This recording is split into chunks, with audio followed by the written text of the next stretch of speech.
حضرت سیدنا ابو قتادہ انصاری رضی اللہ تعالیٰ عنہ اور حضرت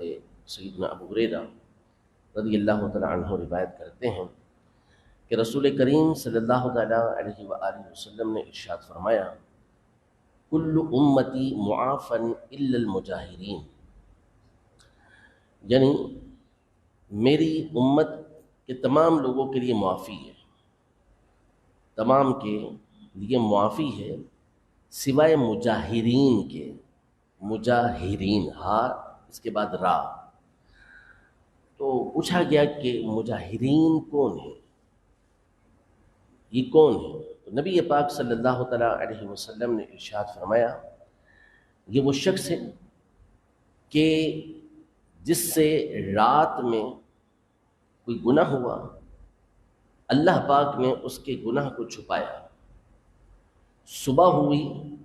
تو اس نے لوگوں کے سامنے بیان کرنا شروع کر دیا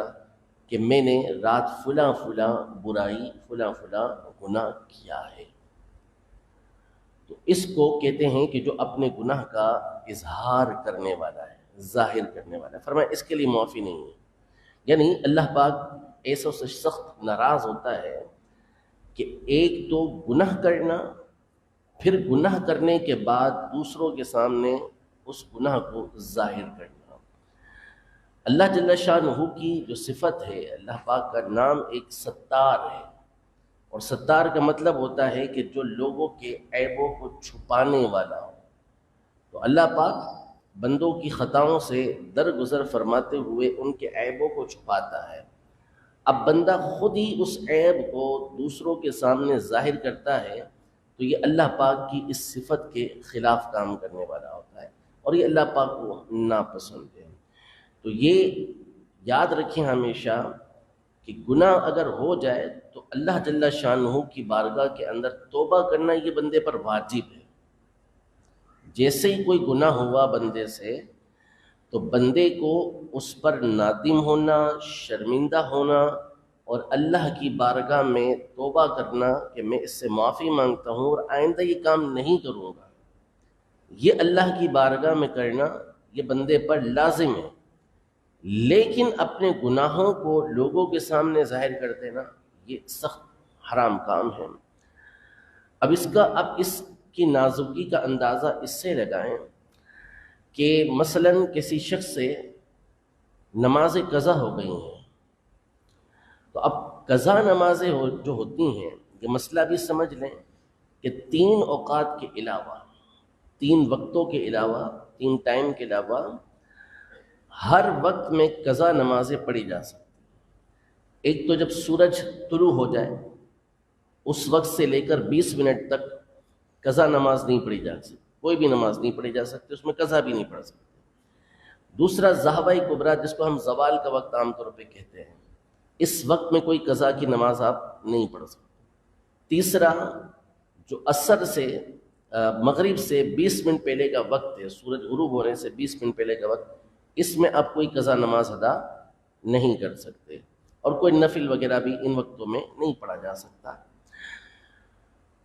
اس کے علاوہ جتنے بھی وقت ہیں اس میں قضا نماز پڑھی جا سکتی ہے۔ جیسے مثال کے طور پر سحری کا وقت ختم ہو گیا، فجر کا وقت شروع ہو گیا، اس وقت سے لے کر سورج طلوع ہونے تک کوئی نفل نہیں پڑھے جا سکتے، لیکن اس وقت میں آپ قضا نماز ادا کر سکتے ہیں۔ لیکن کوئی شخص مسجد کے اندر آتا ہے، اس نے 2 رکعت سنت ادا کی، اب اس کے بعد اگر اس کے اوپر کوئی قضا نماز ہے تو مسجد کے اندر وہ نہ پڑھے، اس لیے کہ اگر اس وقت میں وہ یہ قضا نماز ادا کرے گا تو دیکھنے والے کا گمان اس کے بارے میں خیال یہ جائے گا کہ یا تو یہ نفل پڑھ رہا ہے، اور اس وقت میں نفل پڑھنا منع ہے، سنتیں پڑھ لیں آپ نے، بس 2 سنتیں پڑھ سکتے ہیں، اس کے بعد نفل تو نہیں پڑھ سکتے، یا پھر یہ قضا نماز ادا کر رہا ہے، یہ قضا نماز پڑھ رہا ہے۔ تو اب قضا نمازوں کو اس نے لوگوں کے سامنے ظاہر کر دیا کہ میں نے نمازیں چھوڑی ہوئی ہیں، میں نے نمازیں چھوڑی ہوئی ہیں، اس لیے منع کیا گیا کہ بندہ لوگوں کے سامنے اس وقت میں نماز ادا نہ کرے کہ لوگ اس کے گناہ کے اوپر مطلع ہو جائیں گے، لوگوں کو اس کے گناہ کے بارے میں پتہ چل جائے گا اور یہ چیز منع ہے، تو لہذا پڑھنا ہے تو تنہائی کے اندر پڑھے۔ یہی معاملہ عصر کے بعد کا کہ عصر کے جب فرض آپ نے پڑھ لیے، یہ مسئلہ بھی سمجھ لیں کہ عصر کے فرض پڑھنے کے بعد پھر آپ کوئی نفل ادا نہیں کر سکتے، مغرب تک کوئی نفل ادا نہیں کر سکتے۔ ہاں، فرض پڑھنے سے پہلے آپ جتنی نفل چاہیں پڑھ سکتے ہیں، لیکن فرض پڑھنے کے بعد قضا نماز پڑھی جا سکتی ہے سوائے آخری 20 منٹ کے، اس میں نہیں پڑھ سکتے۔ لیکن یہ بھی لوگوں کے سامنے پڑھنے سے منع کیا کہ کہیں ایسا نہ ہو کہ لوگوں کو پتہ چل جائے کہ یہ قضا نماز پڑھ رہا ہے اور اس کے اوپر نماز قضا ہے، ہوتی ہیں اکثریت کے اوپر نماز قضا ہوتی ہیں، سب کو چھوٹتی ہیں نمازیں اور غلط چھوٹتی ہیں، غلط ہے، یہ نہیں ہونا چاہیے، لیکن اس کو لوگوں کے سامنے ظاہر کرنا یہ اور گناہ ہے۔ اسی کو حدیث پاک میں فرمایا کہ یہ گناہ کا اظہار کرنے والا ہے۔ حتیٰ کہ اگر کسی کے وطر چھوٹے، کسی کے وطر چھوٹ گئے اور وطر کی تیسری رکعت میں یہ ہاتھوں کو اٹھایا جاتا ہے، ٹھیک ہے، تکبیر قنوت کہہ کر ہاتھوں کو اٹھاتے ہیں، تو قنوت کی تکبیر کہنا، اللہ اکبر کہنا، یہ تو واجب ہے، ہر ایک پر واجب، لیکن یہ ہاتھوں کو اٹھانا سنت ہے۔ اب کسی کے وطر قضا ہو گئے، اس وقت لوگوں کے سامنے وہ ایسے وقت میں وطر پڑھ رہا ہے جب وطر پڑھے نہیں جاتے، عصر کے بعد پڑھ رہا ہے، ظہر کے بعد پڑھ رہا ہے، تو اب وہ اس نے ہاتھ اٹھائے گا وہ، تو لوگ کہیں گے کہ یہ کیا کر رہا ہے، یہ وطر کی قضا کر رہا ہے۔ تو فرمایا کہ اگر قضا کرتا ہے وطر کی تو اب لوگوں کے سامنے ہاتھوں کو نہ اٹھائے، چھوڑ دے ہاتھ اٹھانا، تاکہ گناہ کا لوگوں کے سامنے اظہار نہ ہو۔ اب لوگ تو ہمارے یہاں یعنی گناہ تو گناہ، اور پھر اس کے بعد اس کو بے باکی بولتے ہیں۔ ایسا شخص جو ہوتا ہے، آپ مجاہری کا ترجمہ بے باک کر سکتے ہیں، بے باکی ہمارے یہاں پر ہوتی ہے کہ گناہ جس کو کہتے ہیں چوری اور پھر اوپر سے سینہ زوری، یہ ہمارے یہاں ہوتا ہے کہ میں تو فلاں فلمیں میں نے دیکھی ہیں، وہ کوئی فلم میری چھوٹ جائے ایسا تو ہو ہی نہیں سکتا، دنیا کا ہر گانا میں نے دیکھا ہوا سنا ہوا ہے، کون سی جو ہے وہ ایکٹریس نہیں ہوگی کہ جس کو میں نے نہ دیکھا ہو، جس کے بارے میں نہ جانتا ہوں۔ ایسا ہمارے یہاں پر لوگوں کے معاملات ہوتے ہیں، تو گناہ کا اس طرح سے اظہار کر رہے ہوتے ہیں، اور یہ کبیرہ گناہ ہے، بہت بڑا گناہ ہے۔ تو لوگوں کے سامنے اپنے گناہوں کو ظاہر نہیں کرنا چاہیے، گناہوں کو چھپانا یہ لازم ہے، یہ شریعت مطہرہ کو انتہائی ناپسند ہے، اور حدیث مبارکہ آپ نے سماعت فرما لی۔ سوائے یہ کہ اگر آپ کو کسی عالم سے مسئلہ پوچھنا ہے، اپنے شیخ سے آپ دعا کروانا چاہتے ہیں کہ مجھ سے گناہ چھوٹتے نہیں ہیں، تو آپ میرے لیے دعا کر دیں، مجھے بتائیں کہ کس طریقے سے اس گناہ کو میں چھوڑوں۔ تو ایک پرسنل کسی سے آپ نے اس انداز میں گفتگو کی تاکہ آپ اپنی اصلاح کر سکیں، وہ معاملہ الگ ہوتا ہے، وہ الگ چیز ہے۔ لیکن ہمارے یہاں تو اب تو بہرحال سوشل میڈیا ہے، تو ایک تھوڑی، اب تو لاکھوں کو اور ہزاروں کو ہمیں بتانا ہوتا ہے کہ میں فلاں گناہ کر چکا ہوں، اور یہ اللہ پاک کو انتہائی ناپسند ہے۔ اللہ پاک کی ستاری کو ملاحظہ فرمائے اور اس کی غفاری کو دیکھیں۔ حدیث پاک میں ارشاد فرمایا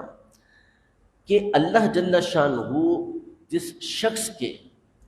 گناہ کو دنیا کے اندر چھپا دے، قیامت کے دن اللہ پاک اس کو رسوا نہیں کرے گا۔ جو اس کی ستاری ہے، بندے پر لازم ہے کہ اس سے گناہ ہو گیا، اس نے اپنی رب کی بارگاہ کے اندر شرمندہ ہونا ہے، نادم ہونا ہے کہ اللہ مجھ سے گناہ ہوا ہے، لیکن اس کی ستاری دیکھیں کہ اگر بندے سے گناہ ہو جاتا ہے، وہ دنیا میں اس کا پردہ ڈھک دیتا ہے، تو اللہ جل شانہ قیامت کے دن بھی اس کے پردے کو ڈھک کر رکھے گا۔ حتیٰ کہ یہ ارشاد فرمایا کہ اگر بندہ توبہ کر لیتا ہے، گناہ سے توبہ کر لیتا ہے، تو اللہ پاک اس کے گناہ کو فرشتوں کے نامہ عمل جو فرشتے لکھتے ہیں اس سے مٹا دیتا ہے، اور جس جسم کے ساتھ اس نے گناہ کیا ہوتا ہے، اللہ جسم کے پارٹس کو بھی بھلا دیتا ہے کہ اس نے یہ گناہ کیا ہے۔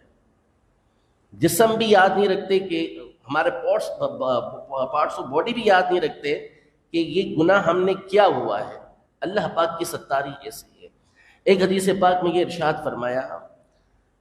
کہ اگر بندے سے گناہ ہو جائے اور اللہ جل شانہ اس کو دنیا کے اندر اس کی سزا دے دے، دنیا میں اس کی سزا دے دے تو اللہ کی شان یہ ہے کہ بندے کو ایک گناہ پر 2 مرتبہ سزا نہیں دے گا، جب اس کو آخرت میں بھی سزا دے۔ اور فرمایا کہ اگر بندہ گناہ کرے اور اللہ پاک دنیا میں اس کو معاف کر دیتا ہے، چھپا لیا اس کا ہے، تو اللہ کی شان یہ ہے کہ جب دنیا میں چھپا لیا تو اللہ پاک آخرت میں بھی رسوا نہیں کرے گا اسے۔ دنیا میں سزا نہیں دی تو آخرت میں سزا نہیں دے گا۔ یہ اللہ پاک کی طرف سے نوازشیں ہیں، انعامات ہیں۔ ہمارا کام یہی ہے کہ گناہوں سے اپنے آپ کو بچائیں گے، اور اللہ تعالیٰ گناہ ہو گیا تو اللہ پاک سے فوری توبہ کریں گے، لیکن اس کی طرف سے انعامات یہ ہیں۔ اور ہمیں حکم یہ دیا گیا کہ اول تو گناہ کریں نہ، اگر بتقاضۂ بشریت انسان ہونے کے ناطے گناہ ہو جاتا ہے تو فوراً اللہ پاک کی بارگاہ میں توبہ کریں اور دوسروں کے سامنے اس کو کبھی ظاہر نہ کریں۔ رب العزت جل وعلا ہم سب کو اپنی اطاعت و فرما برداری میں زندگی گزارنے کی توفیق عطا فرمائے، آمین، بجاہ النبی الامین صلی اللہ تعالی علیہ وآلہ وسلم۔